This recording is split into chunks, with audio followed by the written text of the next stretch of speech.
A graça de Deus seja contigo, meu amigo e minha amiga. Vamos meditar na palavra de Deus?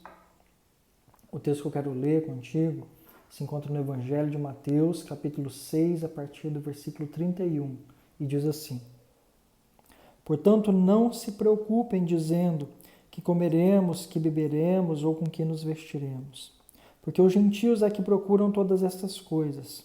O Pai de vocês que está no céu sabe que vocês precisam de todas elas. Mas busquem em primeiro lugar o reino de Deus e a sua justiça, e todas essas coisas lhes serão acrescentadas. Portanto, não se preocupem com o dia de amanhã, pois o amanhã trará os seus cuidados.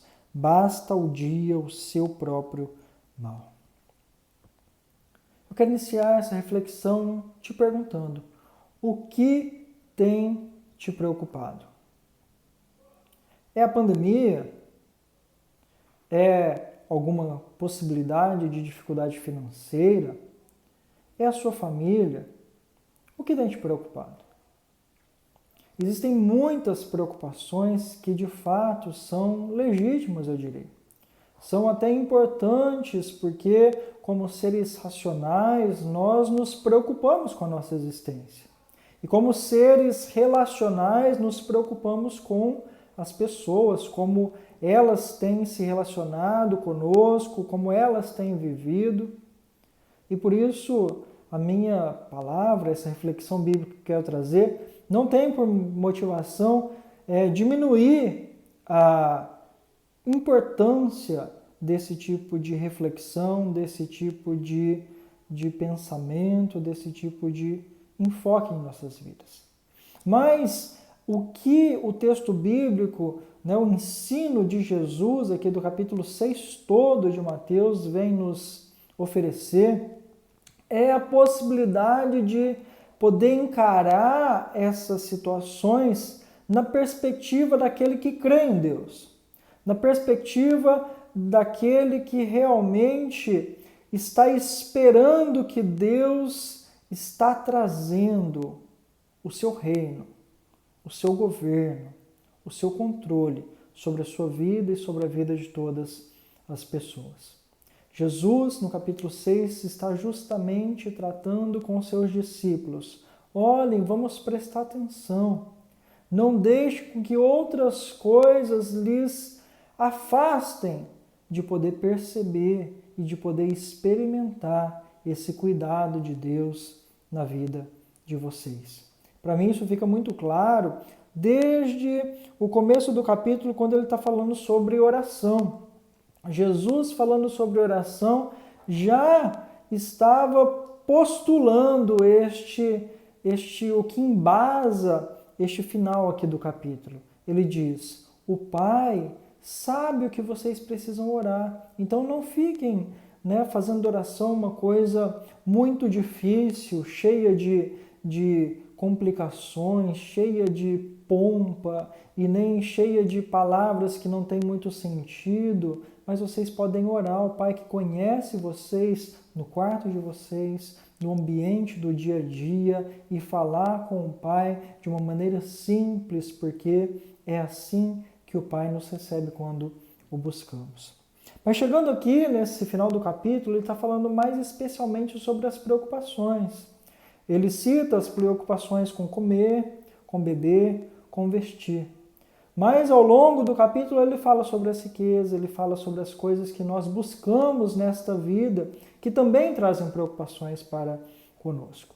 E o que ele quer completar, o que ele quer mostrar para nós, quando ele estava ensinando aos seus discípulos, e uma vez que isso foi transmitido e chegou até nós por meio das Escrituras, nós podemos dizer que ele de fato quer mostrar para nós, é que nós se devemos nos preocupar com algo, de fato, colocar isso como uma prioridade absoluta em nossas vidas, essa prioridade deveria ser como e em que medida o reino, o controle, a manifestação da presença de Deus está presente em nosso meio.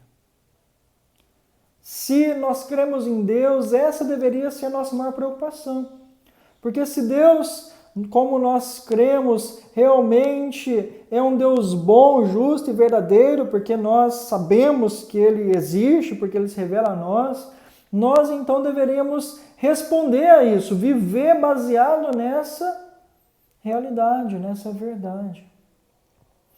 Só que essas preocupações, essa busca por satisfação de condições de existência e de existência com maior satisfação mesmo, com maior propósito, com maior riqueza de recursos, sejam eles materiais, sejam eles emocionais, relacionais, isso muitas vezes nos priva, se exagerarmos na ênfase que damos a isso, de poder realmente perceber e experimentar o fato de que Deus existe e Ele está cuidando de nossas vidas.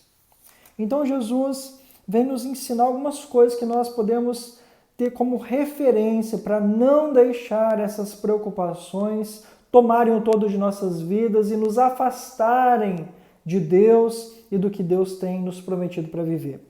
E a primeira lição que eu quero partilhar, que eu percebo nesse texto, é justamente a partir da fala de Jesus, já no versículo 32, quando Jesus diz: "O Pai de vocês que está nos céus sabe que vocês precisam de todas elas." Meu amigo, minha amiga, Deus, o Deus que nós cremos, porque Ele é Deus, Ele conhece as nossas necessidades. E porque Ele é Deus e um Deus bom, Ele sabe que nós precisamos de muitas coisas para viver, e Ele sabe que para viver bem nós precisamos de ainda mais do que o necessário para sobreviver. Deus conhece a minha necessidade, Deus conhece a tua necessidade.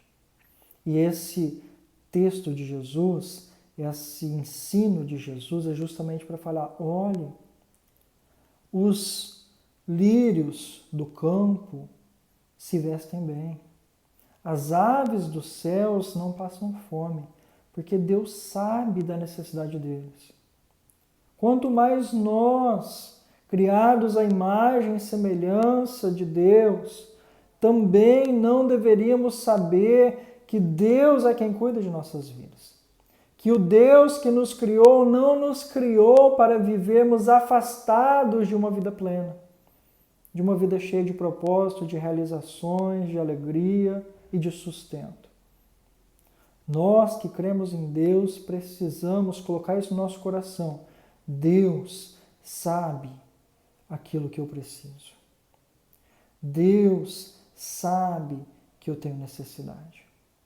E porque Deus sabe, eu não estou sozinho lutando na vida, lutando no mundo para realizar cada uma dessas necessidades. O Deus que me criou é quem também estará comigo para que eu não fique privado de nenhuma dessas coisas. Então coloque isso no seu coração. Deus conhece. Você não está sozinho. E Deus não está indiferente à sua necessidade. Por isso não há necessidade de se preocupar e muito menos de se desesperar. E a segunda lição justamente tem a ver com isso, que Deus não está indiferente. Quando Jesus então vem ensinar, busque em primeiro lugar o reino de Deus e sua justiça, ele completa: todas estas coisas lhe serão acrescentadas. Aquilo que eu disse que Deus sabe, que Jesus está dizendo que Deus sabe que necessitamos delas, Jesus disse: Deus não só conhece, mas como acrescenta essas coisas às nossas vidas. Deus nos dá, Deus nos proporciona isso tudo que nós precisamos. Por isso não precisamos deixar as preocupações tomarem conta de nossa vida, tomarem conta de nosso coração, tomarem conta de nossa mente a ponto de nos privar de viver e principalmente nos privar de viver na presença de Deus. Quantas vezes nós deixamos de buscar o Senhor, de ir à igreja, de orar, porque estamos preocupados com todas estas coisas. Mas o texto está dizendo, o Deus que conhece tudo que eu preciso, Ele também é Deus que acrescenta todas estas coisas. Então, coloque isso no teu coração. Deus não quer te ver privado de nenhuma dessas coisas. Ele pode acrescentá-las à tua vida, porque Ele não te criou para ficar vivendo debaixo de necessidade de vida, necessidade de coisas que realmente importam. Ele te criou para que você possa ter satisfeitas todas estas coisas. Mas o texto fala de algo importante. Se nós cremos nesse Deus que conhece, que acrescenta, é necessário buscar, em primeiro lugar, o seu reino e a sua justiça. Quanto você tem dado de prioridade para estar na presença de Deus? O quanto você tem se preocupado com aquilo que realmente, olha, eu creio em Deus, então eu espero que, e principalmente Deus quer que a minha vida seja desta maneira. Deus realmente prometeu que isso se realize em minha vida. Se existe algo que devemos preocupar em primeiro lugar, deve ser com isso, com o reino de Deus, com o fato de estar sendo concretizada a vontade de Deus em nosso favor, em nosso meio, em nosso redor. Quando nós nos preocupamos em primeiro lugar com o reino de Deus, com a sua justiça, com o estilo de vida que realmente é compatível com o fato de que Deus é Deus, Ele é Deus sobre mim, todas estas coisas nos são acrescentadas. Jesus, o Filho de Deus, nos garante isso. E por isso eu vou para a terceira e última lição. O nosso foco principal, então, deve ser como eu estou hoje, agora, perante esse Deus que conhece e que supre as minhas necessidades. Como eu estou? Ele sabe tudo que eu sou, Ele sabe tudo que eu preciso e Ele é poderoso para me fazer viver, experimentar tudo isso. Mas se eu creio nele, eu preciso também me preocupar como que eu estou respondendo a esse Deus que conhece tudo, que tem tudo nas suas mãos. Se Ele é Deus, porque Ele é, e assim nós cremos, Ele está no controle de tudo. Eu não posso deixar com que as circunstâncias me façam viver como se Ele não existisse, ou como se Ele não se importasse.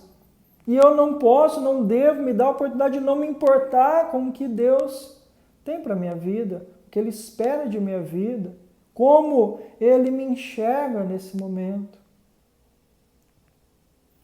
Então, eu quero te encorajar. Tire essas outras preocupações ou essas preocupações com todas estas coisas.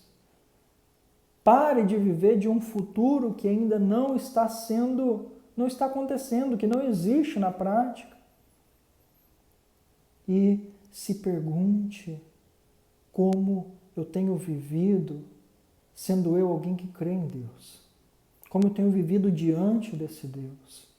Como eu tenho vivido aquilo que esse Deus promete na sua palavra em minha vida. Como eu tenho respondido às expectativas que Deus tem a meu respeito. Como eu tenho sido responsável com isso. Porque quando nós nos preocupamos com essas coisas, as nossas preocupações cotidianas são colocadas debaixo desse Deus que tudo controla, que tudo governa, que eu sei que a minha vida está nas mãos dele, e aí eu posso descansar no fato de que ele não só é Deus que conhece, mas ele é Deus que supre todas essas coisas. Então não deixe o futuro, aquilo que está para acontecer, sugar suas energias. Mas se existe algo que você deve realmente averiguar, que você deve realmente se preocupar, é como eu estou vivendo perante o meu Deus. Tire as preocupações de sua vida e só foque realmente naquilo que mais importa. Não que as outras coisas não devam ser fruto do nosso pensar, do nosso planejar, mas se existe algo que tem que tomar o seu coração de maneira última, determinante, é como eu estou vivendo diante desse Deus que eu creio. O Filho de Deus veio ao mundo para nos mostrar isso, que a expectativa de Deus é que nós possamos estar realmente preocupados, como temos vivido na presença dele. E o Filho de Deus veio ao mundo para nos livrar, para que ele pudesse nos salvar daquilo que nos priva de estar na presença de Deus. Então, confie, honre esse ato de bondade divina, de ter Jesus vindo, inclusive morrido, para que nós possamos estar de fato na presença de Deus. E crendo nisso, viva em conformidade com essa crença e com essa fé que o Senhor coloca no meu e no teu coração. Que Deus te abençoe. Em nome de Jesus.